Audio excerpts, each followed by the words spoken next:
my fellow oddities, welcome to a new video. Today we are doing a new episode of Discord Suggestions. If you didn't know, this is the series where I take your guys' ideas over on my Discord server, link will be in the description below, and make them into actual videos. Today I'm going to be taking the suggestion from Pedro Salomon, who says a video/video series where you pitch a Mortal Kombat trilogy/universe/saga of movies. Now, I know he said he wanted a trilogy/saga of movies, but for now, I'm only going to be doing one movie. But if you guys really like this video, I will do a part 2 and 3 for a Mortal Kombat trilogy of movies. Also, I'm obviously not going to go into every single scene or line of dialogue because that would just be ridiculous to do all in one video, but if you guys suggest it in the comments, then I might do a full script for this movie, which could be pretty fun. So without further ado, let me pitch my Mortal Kombat movie titled Mortal Kombat. Now for this Mortal Kombat movie, Act 1 will be cut into 2 parts. The first half of Act 1 would be all about the character introductions, 4 in particular. These 4 scenes will introduce the 4 most important protagonists for the movie: Liu Kang, obviously, Johnny Cage,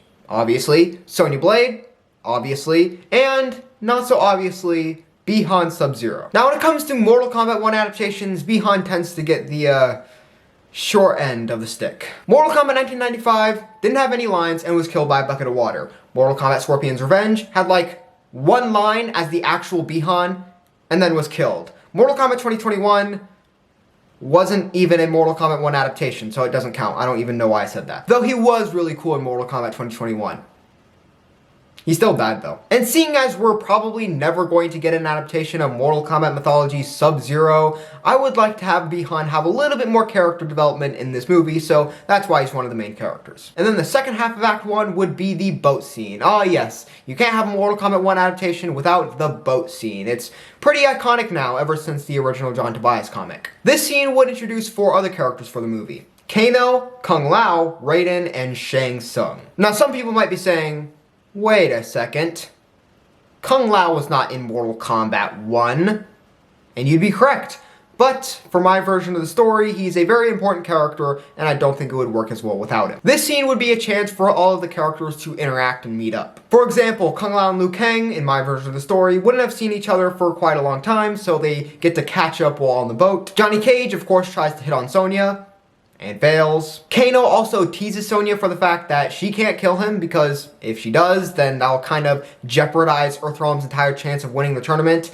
While yes, we know that Kano's not going to win, they don't know that, so he's got to stay alive. And this scene would also be the first time we kind of hear what the Mortal Kombat tournament is all about from Raiden, who yes, in this first scene is doing a lot of exposition, but later on he'll play a more important role within the more personal aspects of the story. And the final part of Act 1 would be all of the characters gathering up on the island and going to their little station where they can rest within the tournament when they're not fighting. I kind of noticed this with other adaptations of Mortal Kombat 1, but there's not really anywhere for the Earthrealmers to just like hang out when they're not battling to the death with the Outrollers, so I kind of had this just so they could hang out, meet up, and interact with each other some more. And before going into Act 2, I'm going to be talking about the characters' starting points. Basically in Act 1, you want to show how the characters start off so that when they go through the main plot, you can also show off how they change. And in this Mortal Kombat movie, 4.5 characters would have character arcs. And those characters would be the 4 characters I talked about earlier: Liu Kang, Johnny Cage, Sonya Blade, and Sub-Zero. And then the half one is Kung Lao, because he kind of has a character arc, but like, you don't really see it, if that makes sense. It'll make a little bit more sense later when I get into the end of Act 2. And don't worry, spoiler alerts, Kung Lao does not die in this movie. Alright, you don't have to worry. So let's get into the starting points for these 5 characters. Starting off with Liu Kang, at this point in the story, he had left the Shaolin for 6 years to travel the world and kind of find himself before the big tournament, but he doesn't really do that, so he's kind of lost before the tournament actually begins. He's trying to find a motivation or something to fight for, like Kung Lao has, how he wants to avenge his ancestor. But since Liu Kang doesn't really have that, he's not really confident in himself that he will actually win the tournament. And Liu Kang thinks that Kung Lao would be a much better representative for the Shaolin at the tournament, but all of the Shaolin leaders, and especially Raiden, are saying no. Liu Kang is the one. In fact, Boraicho, who has a cameo in this movie, tells Liu Kang that Raiden envisioned a prophecy in which Liu Kang would become victorious, but Liu Kang doesn't really believe in all that. But despite not being very confident in himself, Liu Kang goes into the tournament anyways. The next character is Johnny Cage, who at this point is a washed up actor. His glory days are behind him, and his life just kinda sucks. He's just by himself in a huge mansion, and he's very lonely. And Johnny thinks that the solution to all this is to regain his lost fame and just have one more hit to cement himself as a Hollywood legend. And so when he gets invited to the tournament, he is eager to prove himself as the best fighter in the world. Next up we have Sonya, who at the beginning of the movie is pretty stubborn and doesn't like getting help from other people. She wants to step up and enter any fight by herself. And it's not because she has an ego or she believes she can take down anyone. It's simply because she doesn't want anyone else getting hurt or, worse, killed. Before the events of the movie, she had an experience tied to Kano that showed her the tragedy of war, so she doesn't want anyone stepping up and getting hurt or killed because of it. Then next up we have Sub-Zero, who also, like Sonya, doesn't really play well with others, but it's not because he's concerned about them getting hurt. It's just because he thinks they'll get in the way and end up ruining the mission. At the beginning of the movie, Sub-Zero doesn't care about Earthrealm or its inhabitants or the fate of the tournament. He's just there to get his mission done, killing Shang Tsung. And once he does that, he'll collect his bag and be on the way. This results in him being very distant from the rest of the group and being the only one that doesn't really stick with the others. Now lastly, we have Kung Lao, who is almost the opposite of Liu Kang in a way. He is very eager to prove himself. He has a lot of motivation to go into the tournament and beat Goro because he killed his ancestor. He wants to become the champion of Mortal Kombat to prove to everyone that his bloodline is still strong. And with all of the starting points out of the way, let's get into Act 2. Act 2 would begin with Shang Tsung explaining the history and rules of Mortal Kombat. Now you might be thinking, isn't this a bit redundant? Didn't Raiden explain Mortal Kombat earlier? Well, technically he was explaining what Mortal Kombat was. Outworld wins 10 tournaments, merges with Earthrealm. If Earthrealm wins, then Outworld has to start over again. That sort of stuff. This scene was specifically explaining the history and rules. Stuff like the Great Kung Lao and Goro, and for the rules, stuff like Raiden not being able to interfere, stuff like that. And after this, the fighting would commence. The first two fights would introduce Reptile and Baraka. Go ahead and say it. I know you're at least thinking it, you might as well just say it. Yes, I know, Baraka was a Mortal Kombat 2 character who wasn't in Mortal Kombat 1. I needed more Outworlders, okay? Basically, these fights would just be these characters winning against some no-name Earthrealmers and then killing them horrifically. Just to show the fact that these characters are not, in fact, jobbers who lose to everybody. Okay? There's no jobber problem in this movie. Hooray. Then the next 5 fights would be the main Earthrealmers fighting against some no-name Outworld jobbers just to show their fighting styles, as well as if they show mercy to their opponent. For example, Sub-Zero and Kano do not show mercy, while the others do. Then the next part of the movie would be mainly a character development scene where the 5 Earthrealmers, besides for Sub-Zero, who's off on his own because he doesn't like people, basically just interact with each other. But at the start of the scene, only Kung Lao and Liu Kang would be the ones talking, but their friendship is just so great that it radiates off to the other characters and they all start talking and having a great time. Besides Sub-Zero, of course, he's off on his own fighting his literal demons. Basically, once Sub-Zero gets to the island, he starts feeling this presence around him as if somebody's watching him. And indeed, somebody is. And this somebody, you probably know it at this point, is Scorpion. Scorpion would haunt and taunt Sub-Zero, saying that he's going to get revenge for his clan and family, and Sub-Zero kind of gets scared, which isn't really something he does all that often. And Scorpion promises that once he gets the chance, he will kill Sub-Zero. When all of the fights for the day are over, the Earthrealmers go back to the resting area and are pretty confident with themselves and are very happy with the progress they've made. But that's when Raiden shows up and promises them that, oh, this is just the beginning, it's gonna get way harder later on. And he says that all of the Earthrealmers will go on a journey during this tournament and soon become a different person. The next morning, the Earthrealmers are woken up very suddenly to be brought to the main hall for some more fights. Yeah, baby. The next 2 fights would be shown in a montage where it's just some more Earthrealmers versus no-name fighters, but the competition does get increasingly harder, culminating in the fight between Kano and Baraka. And in the scene, Baraka wins.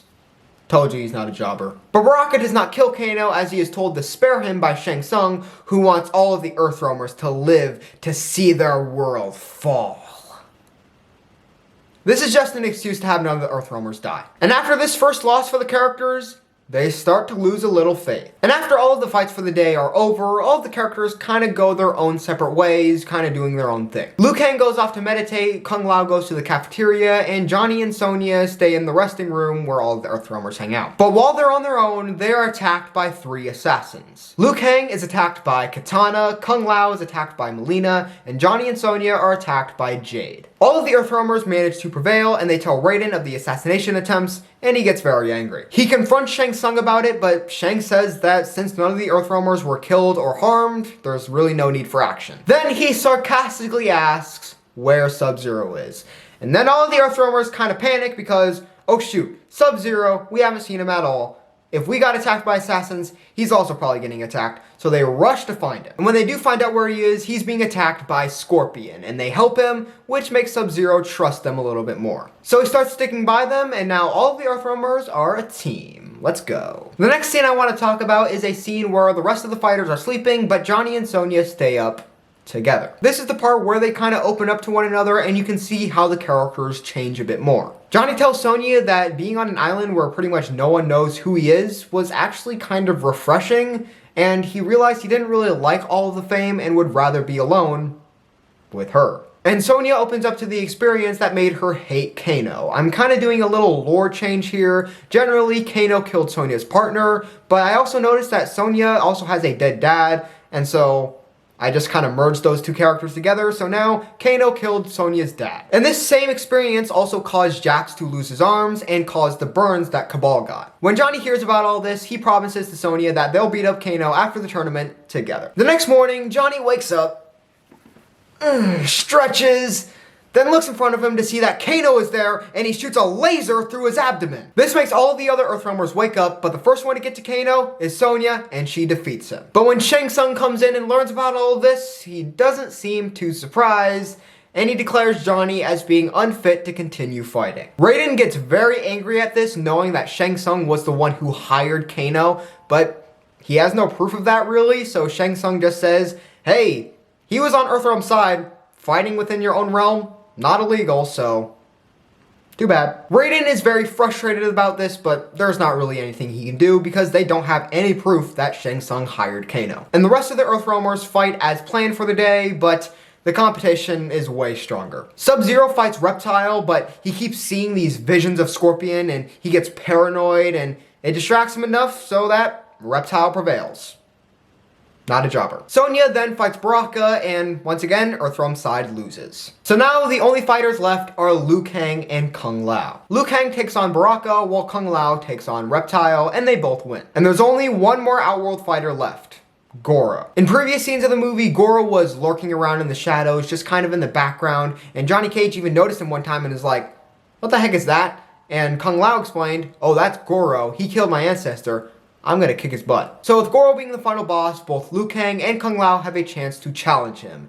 And Kung Lao steps up first. Now we don't actually see this fight. We see Kung Lao go through a portal to go to Goro's lair. It closes. And then we wait. In silence. With all the other Earthrealmers eagerly waiting to see what the results are. Then a portal opens up. And Kung Lao's limp body flies from out of it. Now, Kung Lao is not dead, but he is quite heavily injured and lost the fight. And that is the end of Act 2. Now, before we're going into Act 3, let's talk about how the characters have progressed in Act 2. Now, for Liu Kang, he stayed mostly the same. He's just been going through the motions, still trying to find himself, still trying to find that motivation to fight. Now, Johnny Cage, as he said earlier, realized that he doesn't really like the fame. He realized being on this island where no one knows him that he likes it here. Well, I mean, he doesn't like it here. I mean, it's a place where you have to fight to the death with other people and like, that can't be pleasant. But he means that he likes the atmosphere of nobody knowing who he is. Sonya also developed a little bit more as she opened up to Johnny Cage, which isn't something she does very often. She's also more open to working with others as she agreed that with Johnny Cage, they would beat up Kano. That didn't happen, but she agreed to it. And then next is Sub-Zero, who has learned to trust the Earthrealm fighters and does care about the fate of the tournament and wants Earthrealm to win. And then lastly, we have the most blunt change for a character. Kung Lao lost very hard to Goro. And it made him realize that maybe he shouldn't devote all of his reasoning to fighting this guy to One of his ancestors that died like 500 years ago. And with that, let's get into the start of Act 3. Now, all of the fights for the day are over. There is one more day left, and that's the big finale, Liu Kang versus Goro. Liu Kang is very nervous about this because he did not think Kung Lao would lose, but here he is. He's just worrying about the fact that he doesn't have that motivation. He's not confident in himself. He doesn't have that thing to fight for like Kung Lao does, but Raiden comes up to it and says that that's the exact reason why he should be the chosen one. Because Liu Kang doesn't have to fight for ancestral pride or personal glory or revenge. No. He can just fight for the greater good. And then Liu Kang is like, what about the prophecy you envisioned? And Raiden's like, oh, there's no prophecy. You think I can see the future? That would be silly. Why would Raiden be able to see visions of the future? That'd be stupid. But Raiden says that he believes in Liu Kang and that Liu Kang can do it. And Liu Kang gets a huge confidence boost and is like, yeah, for the greater good. The next day arrives and Liu Kang goes into the portal just like Kung Lao did, but this time we actually get to see Goro's lair and the fight with Goro himself. And of course, with what Liu Kang learned from Raiden and what he's learned over the course of the movie, he's able to beat Goro. And he is now the champion of Mortal Kombat. But the movie's not over. When Liu Kang returns from Goro's lair victorious, Shang Tsung gets very, very salty. And he breaks the spell that was holding the island together, and it starts to collapse in on itself. But despite the dire situation, Liu is not done fighting yet, and he wants to challenge Shang Tsung. But then he thinks about Sub-Zero and the fact that his entire mission was to assassinate Shang Tsung. What's gonna happen if he doesn't fulfill that? So Liu Kang turns to Sub-Zero, and Sub-Zero nods in approval. Not caring about the mission, he wants Liu Kang to go after Shang Tsung and beat him himself. And that's what Liu Kang does. Shang Tsung notices the other Earthrealmers trying to flee, so he summons Goro to try and stop them. Kung Lao is still recovering from his injuries, so Sonya and Johnny Cage have to work together to defeat Goro. But while Liu Kang is fighting Shang Tsung, and Goro is fighting Sonya and Johnny, Sub-Zero is all by himself. And so this is the perfect chance for Scorpion to ambush him. Scorpion and Sub-Zero battle one last time, but this time, Scorpion wins and kills Sub-Zero. Sonya and Johnny, with a little help from Raiden, end up defeating Goro, and Liu Kang defeats Shang Tsung. They get on the boat that they used to first arrive on the island, and they sail away. Then it cuts to the Earthrealmers arriving at the Shaolin Temple. And there, awaiting their arrival, is Johnny's camera crew, the monks, the Lin Kuei, and the special forces, including cameos from Jax and Cabal. Kano is arrested, Kung Lao is taken to a medic, and Johnny and Sonya sit together, while Liu Kang is crowned champion of Mortal Kombat. The Lin Kuei are notified of Sub-Zero's demise, and one of them looks not so happy about it. They also look very similar to Bi-Han, but maybe just a bit younger. Wonder who that could be. And with that, Act 3, as well as the movie, ends with the heroes victorious. And there you go, that would be my ideal Mortal Kombat movie. Now, one last time, with each character, let's discuss their ending point for the movie. Liu Kang has realized the true reasoning for him being the chosen one, the fact that he doesn't have anything to fight for but the greater good. Johnny has learned to not fight for his own personal glory and fame because that's not really what he wants. Sonya has learned to trust others' abilities and work with them. Sub-Zero has also learned to trust others and care about something more so than his mission. He's also dead, has very much realized that he needs to fight more so for the greater good, rather than his ancestral pride. And so yeah, let me know your thoughts on my Mortal Kombat movie in the comments down below. Also let me know if you want this to be a trilogy, or if you want me to make this into a full script. And if you have one of your own ideas that you would like to pitch to me, then join my Discord server, link in the description, and message your suggestion in the video suggestions channel within the server. Make sure you're subscribed and have the notification bell turned on, and if you enjoy the video, make sure to give it a like. And with that being said, that's it for this video, my fellow oddities. I'll see you next time.